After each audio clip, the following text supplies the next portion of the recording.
Hello बच्चों, चलिए प्रश्न को पढ़ते हैं। किसी कण की रेखीय सरल आवर्त गति का आयाम 3 सेंटीमीटर है। जब यह कण अपनी माध्य स्थिति से 2 सेंटीमीटर की दूरी पर होता है तो उस समय इसके वेग का परिमाण इसके त्वरण के बराबर होता है। इस कण का आवर्त काल सेकंड में। दिए गए विकल्प हैं: ए वर्गमूल 5 बटे पाई, बी वर्गमूल 5 बटे 2 पाई, सी 4 पाई बटे वर्गमूल 5 या फिर डी 2 पाई बटे वर्गमूल 3। चलिए बच्चों, सबसे पहले हम लिख लेंगे मूल अवधारणा। मूल अवधारणा जिस पर कि यह प्रश्न आधारित है। यह प्रश्न आधारित है सरल आवर्त गति पर। सरल आवर्त गति। चलिए बच्चों, पहले समझ लेते हैं कि क्या होती है सरल आवर्त गति। बच्चों, सरल आवर्त गति जब कोई कण किसी बिंदु के आगे पीछे कुछ इस प्रकार से आवर्ती गति करता है कि किसी भी क्षण उस कण का त्वरण उसकी माध्य स्थिति से विस्थापन के समानुपाती हो और सदैव उसके विपरीत हो। अर्थात सदैव किधर हो बच्चों? सदैव माध्य स्थिति की ओर हो। तो बच्चों, इस प्रकार की आवर्ती गति को हम कहते हैं सरल आवर्त गति। बच्चों, सरल आवर्त गति के लिए या सरल आवर्त गति में कण के वेग का सूत्र होता है v बराबर ओमेगा वर्गमूल a का वर्ग माइनस x का वर्ग, जहां पर ओमेगा है बच्चों कोणीय वेग, a है आयाम और x है बच्चों माध्य स्थिति से कण का विस्थापन। और बच्चों, त्वरण का सूत्र होता है, चलिए हम त्वरण को अल्फा से दिखा दें, minus omega square x. Minus omega square x. तो चलिए बच्चों, इन्हीं मूल अवधारणाओं की सहायता से हम दिए गए प्रश्न को हल करेंगे और देखेंगे इनमें से सही विकल्प कौन सा होगा। बच्चों, प्रश्न में दिया गया है आयाम 3 सेंटीमीटर है, यानी ए का मान दे दिया गया है 3 सेंटीमीटर।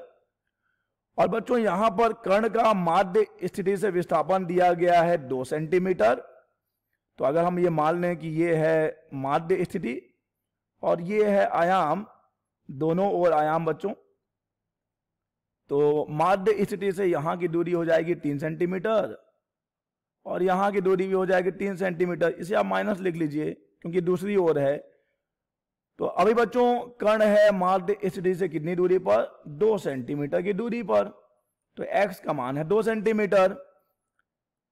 और बच्चों, इस दूरी पर या इस विस्थापन पर कण का जो वेग है, कण के वेग का परिमाण इसके त्वरण के बराबर है। अर्थात बच्चों, वेग बराबर है त्वरण के। वेग बराबर है त्वरण के। तो बच्चों, वेग का सूत्र हो जाएगा ओमेगा वर्गमूल a का वर्ग माइनस x का वर्ग। और बच्चों, त्वरण का सूत्र है माइनस ओमेगा स्क्वायर एक्स, लेकिन हम केवल परिमाण लेंगे तो हम लिखेंगे ओमेगा स्क्वायर एक्स। यहां से 1 ओमेगा और 1 ओमेगा की कहानी खत्म। अब हम दोनों पक्षों में वर्ग कर देंगे तो ये हो जाएगा a का वर्ग माइनस x का वर्ग बराबर ओमेगा x। a का वर्ग माइनस x का वर्ग बराबर ओमेगा x और बच्चों इसका वर्ग भी तो होगा। तो बच्चों, हमें मिल जाएगा a का वर्ग माइनस x का वर्ग बराबर ओमेगा का मान कितना है बच्चों? ओमेगा का मान है 2 पाई बटे टी और उसका वर्ग भी तो है यहां पर x का वर्ग। चलिए अब हम मान रख दें। बच्चों, आयाम का मान है 3 तो 3 दिया 9, x का मान है 2 तो 2 दूनी 4 और यह है 2 पाई बटे टी। तो चलिए वर्ग लगा ही दें हम, 2 दूनी 4, पाई का वर्ग, टी का भी वर्ग हो जाएगा और x का वर्ग बच्चों पुनः हो जाएगा 4।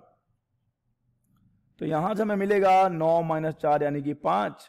तो टी का वर्ग बराबर मिल गया 4 4 16 पाई का वर्ग बटे 5। तो यहां से बच्चों हमें t बराबर मिल जाएगा 4 पाई बटे वर्गमूल 5, क्योंकि बच्चों t वर्ग का मान था 16 पाई का वर्ग बटे 5, तो जब हम वर्गमूल लेंगे तो हमें मिलेगा वर्गकाल t बराबर 4 पाई बटे वर्गमूल 5। अतः बच्चों इस प्रश्न का सही विकल्प हो जाएगा सी, 4 पाई बटे वर्गमूल 5। आशा करते हैं बच्चों आपको यह प्रश्न समझ आया होगा। धन्यवाद।